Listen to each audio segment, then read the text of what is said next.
Digital யுகம் ஏற்படுத்துகிற பாதிப்புகள் இது எல்லாமே எல்லாரையுமே எல்லா நேரத்துலையுமே ஒரு ப்ரெஷரில் தான் வச்சுக்கிட்டு இருக்கு. இயக்குனராக இருக்கிறவங்க எல்லாருக்குமே ஒரு மன அழுத்தம் வந்து இருந்துக்கிட்டு தான் இருக்கும். உண்மையாக இப்போ நான் காலையில் நான் வந்து வாக்கிங்லாம் போயிட்டு வந்து நான் வீட்டில் இருக்கிற போது டிவியில் பார்த்து நானே அதிர்ச்சி அடைஞ்சிட்டேன். தன்னை முன் வச்சு தன்னுடைய மகன் வெற்றியாளனாக வர முடியலையே, முதன்மை கதாநாயகனாக ஆக முடியலையேங்கிற ஏக்கம் அவருக்கு. புதிய சிந்தனை நேயர்களுக்கு வணக்கம். கே பாக்யராஜ் அவருடைய இறப்பு இன்னைக்கு வந்து திரையுலகத்தை மட்டுமல்லாமல் தமிழ் உலகத்தையும் இன்னைக்கு பெருசாக பாதிச்சிருக்கு. இது குறித்து நம்முடைய பேசுவதற்காக நம்முடைய இருந்திருக்கிறார் இயக்குனர் களஞ்சியம் அவர்கள். அண்ணே வணக்கம். வணக்கம் தம்பி.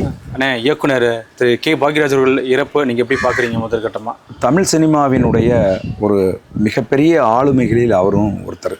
இன்னும் சொல்லப்போனால் இந்திய அளவில் திரைக்கதை வடிவமைப்பதில் பெரும் சாதனை புரிந்த ஒரு ஆள் வந்து மதிப்புக்குரிய பாக்யராஜ் அவர்கள். அவருடைய இறப்பு என்பது தமிழ் சினிமாவுக்கு மட்டுமல்ல, இந்திய சினிமாவுக்கே வந்து ஒரு பேரிழப்பு தான்.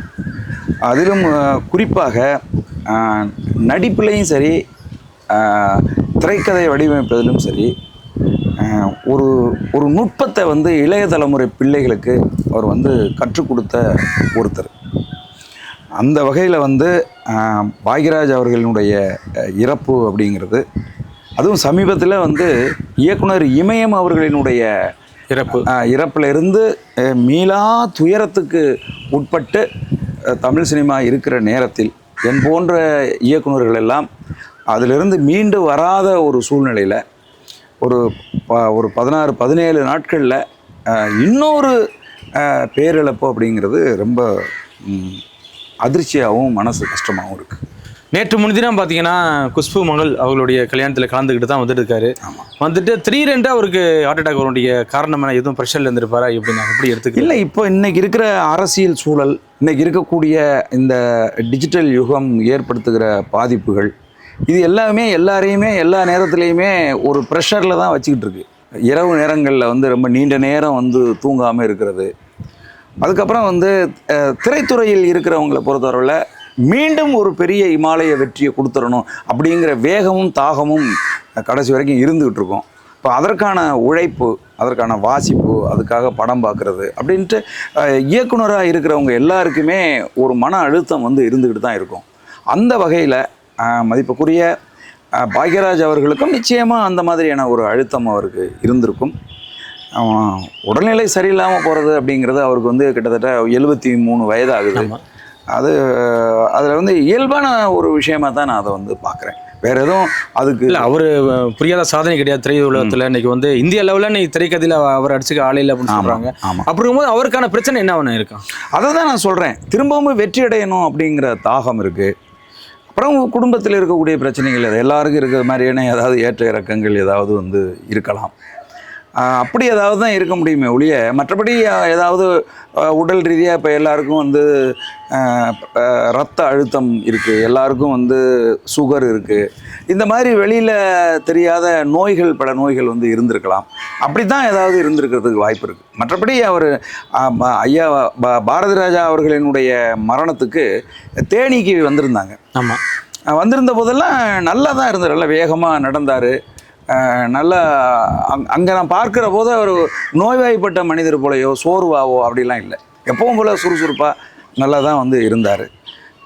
மரணம் வந்து எப்படி யாருக்கு நிகழுது அப்படிங்கிறத நம்ம இதனால தான் அப்படின்னு அது அறிவித்து சொல்ல முடியாது. அந்த இழப்பு, பேரிழப்பு, அது பெரிய மன அழுத்தத்தை நமக்கு கொடுக்குது.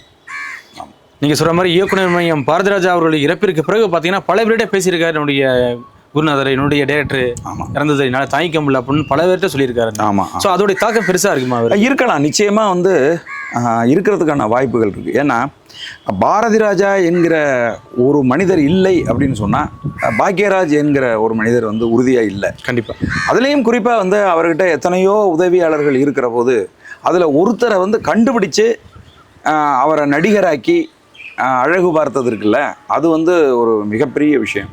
அப்படிங்கும்போது ஒரு கடவுளுக்கு இணையான ஒருத்தராக தான் நிச்சயமாக பாக்யராஜ் அவர்கள் மதிப்புக்குரிய இயக்குனர் இமயம் பாரதிராஜா அவர்களை பார்த்துருப்பார். அவருடைய மரணம் என்பது மிகப்பெரிய உள பாதிப்பை, ஒரு பதட்டத்தை வந்து பாக்யராஜ் அவர்களுக்கு ஏற்படுத்தியிருக்கும் அப்படிங்கிறதுல எந்த மாற்று கருத்துமே கிடையாது. அதனால் அந்த மரணம் வந்து அவருக்கு தொடர்ந்த மன அழுத்தத்தை ஏற்படுத்தி இருக்கலாம்.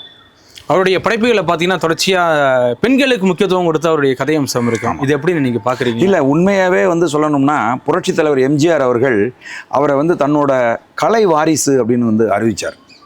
அதுக்கு என்ன காரணம் அப்படின்னு கேட்டிங்கன்னா, புரட்சித் தலைவர் எம்ஜிஆர் அவர்களுக்கு பெண்கள் மத்தியில் வந்து ஒரு மிகப்பெரிய வரவேற்பு இருந்தது, செல்வாக்கு இருந்தது, மிகப்பெரிய செல்வாக்கு இருந்தது. அதே அளவுக்கான செல்வாக்கோடு அடுத்த தலைமுறை இயக்குனராக திரு பாக்யராஜ் அவர்கள் வளர்ந்து வந்ததை பார்த்துட்டு தான் அவர் வந்து தன்னுடைய கலை வாரிசாக வந்து அவரை வந்து அறிவித்தார். அப்படிங்கும்போது பெண்கள் மத்தியில் ஒருத்தர் வந்து நல்ல பேர் வாங்குறது அப்படிங்கிறது ஒரு சாதாரண விஷயம் கிடையாது. நீங்கள் வந்து பார்த்தீங்கன்னா எம்ஜிஆருக்கு அப்புறமா பெண்கள் மத்தியில் 2 பேருக்கு வந்து பயங்கர நல்ல பேர் இருந்தது. ஒன்று டி ராஜேந்தர் அவர்களுக்கு பெண்கள் வந்து ரொம்ப நிறைய இருந்தது. அவருக்கு இருந்த ரசிகர்கள் எப்படின்னு கேட்டிங்கன்னா, பெண்கள் அண்ணன், என்னுடைய அண்ணன், என் தம்பி அப்படிங்கிற மாதிரி, அக்கா தங்கச்சி, அப்படி தான் வந்து அவருடைய ரசிகர்கள் எல்லாமே இருந்தாங்க. அதை தாண்டி குடும்பத்து பெண்கள் பாக்யராஜ் படம் அப்படின்னு சொன்னால் அதை பார்த்தே ஆகணும் ஒரு தடவை. அவர் ரொம்ப குசும்பாக பல விஷயங்களை வந்து கணவன் மனைவி உறவுக்குள்ளெல்லாம் கடுமையாக வந்து கதையை பேசியிருப்பார் அப்படின்னு சொல்லி பெண்கள் பார்க்கணுன்னு விரும்பின திரைப்படங்கள் அவருடைய திரைப்படங்கள். முந்தானை முடிச்சாக இருக்கட்டும், தங்கைக்கு ஒரு கீதமாக இருக்கட்டும், எல்லாமே மனித வாழ்க்கையில் எளிய மக்களுடைய வாழ்க்கையில் நடக்கக்கூடிய ஒரு விஷயங்கள். அவருடைய படப்பிடிப்பு தளங்களாக இருக்கட்டும் அல்லது படப்பிடிப்பு இருக்கட்டும், எல்லாமே சாதாரண மனிதங்களை பற்றினது தான் அது இருந்தது. அதனால் பெண்கள் நேசித்தது இயல்பாகவே அவரை நேசித்தது உண்மைதான். கண்டிப்பாக அவர் ஜொலித்த அளவுக்கு அவருடைய பையன் மிகப்பெரிய இயக்குனர், அவருடைய பையனால் ஜொலிக்க முடியல தமிழ் சினிமாவில் அப்படிங்கிற ஒரு ஆதங்கம், ஒரு இயக்கம் அவர் மனதில் ஓடினதாக சொல்கிறாங்க. அது உண்மை தானே? இல்லை, இருக்கும், உறுதியாக இருக்கும். ஏன் அப்படின்னு கேட்டிங்கன்னா, எந்த பின்புலமுமே இல்லாமல் பாக்யராஜ் அவர்கள் போன்ற ஒருத்தர் ஒரு மிகப்பெரிய இயக்குனராகவும் இந்தியாவே பார்த்து வியக்குகிற திரைக்கதை ஆசிரியராகவும் ஒரு நல்ல நடிகராகவும் வளர்ந்திருக்கிற ஒரு இடத்துல தன்னை முன் வச்சு தன்னுடைய மகன் வெற்றியாளனாக வர முடியலையே, முதன்மை கதாநாயகனாக ஆக முடியலையேங்கிற ஏக்கம் அவருக்கு வந்து நிச்சயமாக பெரிய அளவில் இருந்திருக்கும். அதில் இல்லாமலாம் இருந்திருக்காது. அது இந்த அடுத்த தலைமுறை இருக்குல்ல, அது வந்து எப்போவுமே வெல்றது வந்து ரொம்ப சிரமம். கண்டிப்பாக. இப்போ நீங்கள் மதிப்புக்குரிய தமிழகத்தின் முதலமைச்சர் ஜோசப் விஜய் அவர்கள் ஒரு மிகப்பெரிய வெற்றியாளனாக, முதன்மை கதாநாயகனாக, சூப்பர் ஸ்டாராக வளர்ந்துருக்காரு. அதே மாதிரி அவங்க அப்பாவும் ஒரு முதன்மை இயக்குனராக தமிழ் சினிமாவில் வந்து இருந்த ஒருத்தர். ஒரு பெரிய இயக்குனருடைய பையன் இந்த அளவுக்கு வளர்ந்து வந்திருக்கிறாரு அப்படின்னு சொன்னால் அது ரொம்ப வியப்புக்குரிய ஒரு விஷயம்.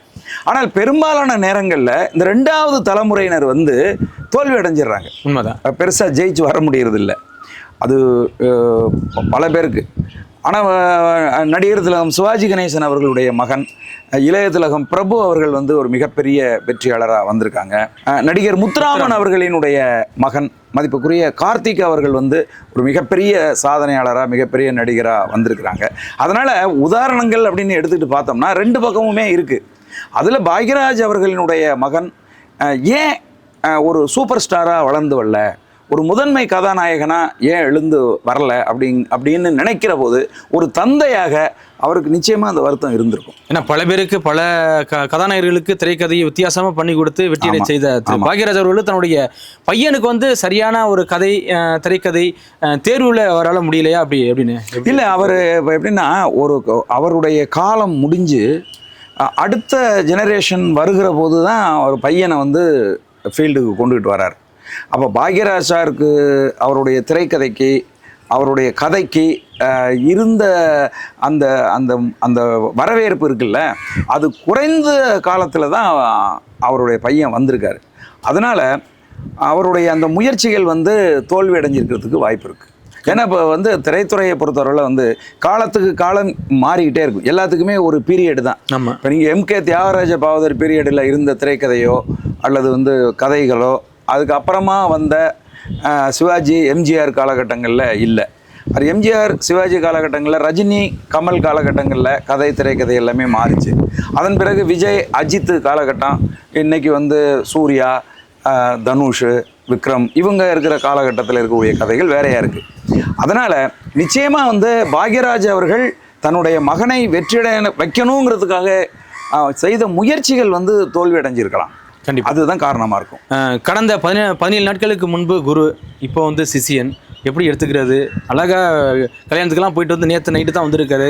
காலைல வாக்கிங் போயிட்டு ரிலாக்ஸாக உட்காந்துருக்கோமோ அவருடைய முடிவு இறப்புங்கிறது எப்படி எடுத்துக்கிறதுங்க? இல்லை, உண்மையாக இப்போ நான் காலையில் நான் வாக்கிங்லாம் போயிட்டு நான் வீட்டில் இருக்கிற போது டிவியில் பார்த்து நானே அதிர்ச்சி அடைஞ்சிட்டேன். என்ன அது, ஏன்னா யூடியூப் சேனலாக இருந்தால் நான் நம்பியிருக்க மாட்டேன். மெயின் ஸ்ட்ரீம் மீடியாவில் போட்டதும் எனக்கு பெரிய அதிர்ச்சி அடைஞ்சிட்டேன். திரும்ப அடுத்தடுத்த சேனலில் மாற்றி பார்த்தேன். எல்லா சேனல்லையும் இந்த செய்தி வந்தபோது பெரிய அதிர்ச்சியாக இருந்தது. ஏன்னா இதை எதிர்பார்க்கவே இல்லை. ஒருத்தர் பாக்யராஜ் அவர்கள் உடம்பு சரியில்லாமல் இருக்கார், மருத்துவமனையில் இருக்கார், அந்த மாதிரியான செய்திகள் இருந்துக்கிட்டு இருந்துச்சுன்னா எப்போ வேணாலும் அவருடைய முடிவு வரலாம் அப்படின்னு நம்ம நினச்சிட்டு இருந்திருக்கலாம். நல்லா இருக்கிற ஒரு மனிதன் திடீரென்று மரணித்தார் அப்படிங்கிற செய்தி உண்மையாகவே பெரிய அதிர்ச்சியை கொடுத்துச்சு. என்ன இதில் முக்கியமான விஷயம் கேட்டிங்கன்னா, பாக்யராஜ் அவர்களை பொறுத்தவரையில் ஒரு நேர்மையான ஒரு மனிதர். அதுக்கு ஒரு உதாரணம் சொல்லணும் அப்படின்னு பார்த்தீங்கன்னா, நடிகர் விஜய் அவர்கள் நடித்த சர்க்கார் திரைப்படம், அதனுடைய இயக்குனர் AR முருகதாஸ். இப்போ அந்த திரைப்படத்தின் குறித்து ஒரு சர்ச்சை பெரிய அளவில் ஏற்பட்டுச்சு. என்னன்னா, இந்த கதை திருடப்பட்ட கதை. ஆமாம், வருண் ராஜேந்திரன் அப்படிங்கிறவரோட செங்கோல் அப்படின்னு சொல்லி எழுத்தாளர் சங்கத்தில் பதிவு செய்யப்பட்ட கதை அந்த கதை அப்படிங்கிற ஒரு பெரிய சர்ச்சை ஏற்பட்டுச்சு. அவர் எழுத்தாளர் சங்கத்தில் உறுப்பினராக இருக்கார் வருண் ராஜேந்திரன். எழுத்தாளர் சங்கத்தின் தலைவராக மதிப்புக்குரிய பாக்யராஜ் அவர்கள் இருக்காங்க. இப்போ இந்த வழக்கு வருது, இந்த விசாரணை வருது. 2 தரப்பையும் அழைத்து பேசிவிட்டு அந்த வருண் ராஜேந்திரன் பதிவு செய்திருந்த கதையவும் படித்துவிட்டு ஒரு தீர்ப்பு ஒன்று சொல்கிறார். இது இதுவரைக்கும் தமிழ் சினிமாவில் யாருமே சொல்லாத ஒரு தீர்ப்பு. அது என்னென்னா, இந்த கதை திருடப்பட்ட கதை தான். ஆகவே இதற்கு முறையாக வருண் ராஜேந்திரனுக்கு எடுத்த உடனேயே கதை என்று அவருடைய பெயரை போடணும். இந்த கதைக்கு என்ன மதிப்போ அந்த தொகையை வருண் ராஜேந்திரன் அவர்களுக்கு கொடுத்து விட வேண்டும்.